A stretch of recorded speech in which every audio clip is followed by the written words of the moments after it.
Boa noite a todos, eu sou Cláudio Dantas, você está no Momento Antagonista. E nós estamos diante de um escândalo.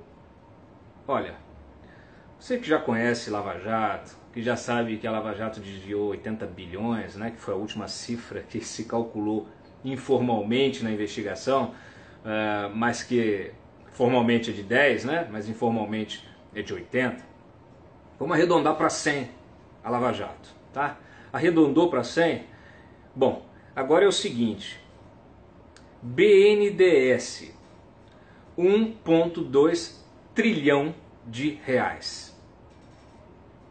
Tá bom para vocês?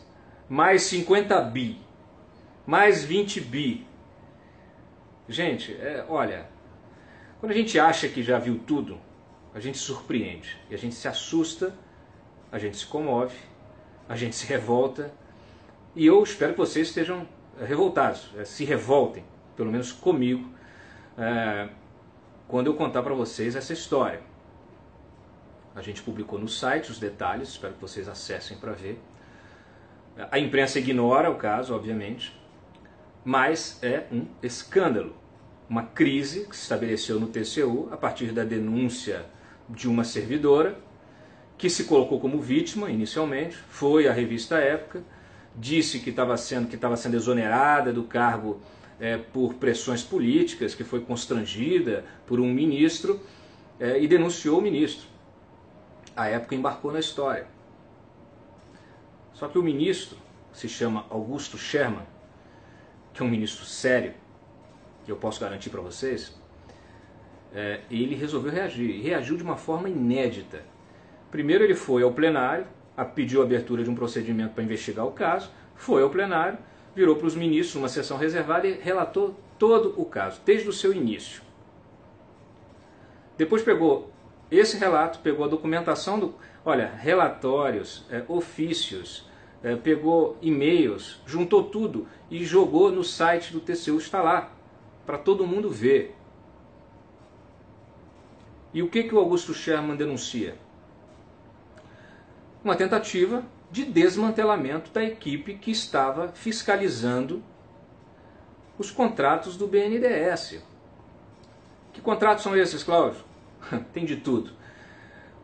A investigação primeiro se concentrou nos contratos da JBS, depois nos contratos de operações de crédito à exportação, né, de obras de engenharia. A gente sabe que a Odebrecht deitou e rolou nesse caso, está sendo inclusive investigada na Lava Jato por isso, o Lula também, por intermediar esses contratos, a EBX do Ike Batista, a gente está falando de 50 bi, só esses contratos, estão todos detalhados lá no site. Mais 20 bi das obras de Belo Monte, também investigada, mais 1,2 trilhão de todas as operações de crédito do BNDES dos últimos 15 anos. E aí eu vou fazer aqui um parênteses, jus ao trabalho da Maria Silvia lá no BNDES, que foi a primeira a disponibilizar ao TCU toda a base de contratos do BNDES. Sem isso, nunca se saberia nada, nunca saberíamos nada. Essas investigações, que começaram há 2, 3 anos, elas só conseguiram avançar agora, no ano passado, quando a Maria Silvia abriu ao TCU essa base de contratos. E é justamente quando se começa a avançar, esses contratos já derivaram, essas fiscalizações já derivaram em outras, né, mais específicas, e na virada do ano o Augusto Scherman virou para o presidente do TCU e falou: olha, eu preciso manter a equipe, então os servidores estão sendo deslocados, eu preciso manter esses servidores aqui, porque são auditores, analistas, especialistas nisso, são experts, tem memória do processo, então eu preciso manter essa equipe para não correr o risco de perder o prazo dessas fiscalizações, porque muitos desses processos começam a prescrever nos próximos meses. Então o ministro solicitou isso, solicitou a manutenção dessas pessoas, solicitou e determinou um cronograma de trabalho. Eis que o Raimundo Carreiro, que concorda com isso tudo oficialmente, nomeia para a secretaria, a unidade técnica responsável por essas fiscalizações, uma servidora chamada Denise Machado, que é essa servidora que foi fazer a denúncia contra o ministro Augusto Scherman, e ela simplesmente ela se nega a cumprir as determinações do ministro. E o ministro, diante disso, recorre ao presidente.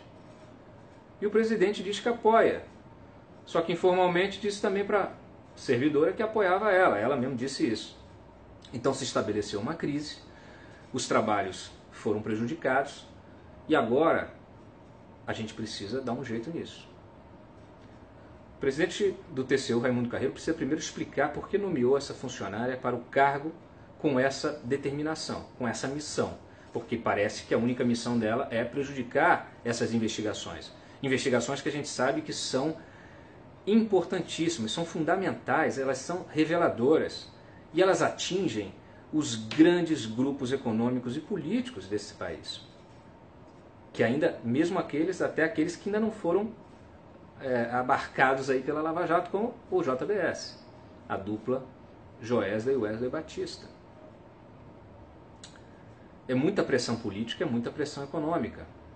E essa pressão só pode ser contraposta com a nossa pressão. E aí, por isso que eu peço a vocês, a gente está diante de um escândalo que dá, sei lá, 10 vezes, 20 vezes, teve até um leitor nosso que falou assim, aí são 100 lava-jatos.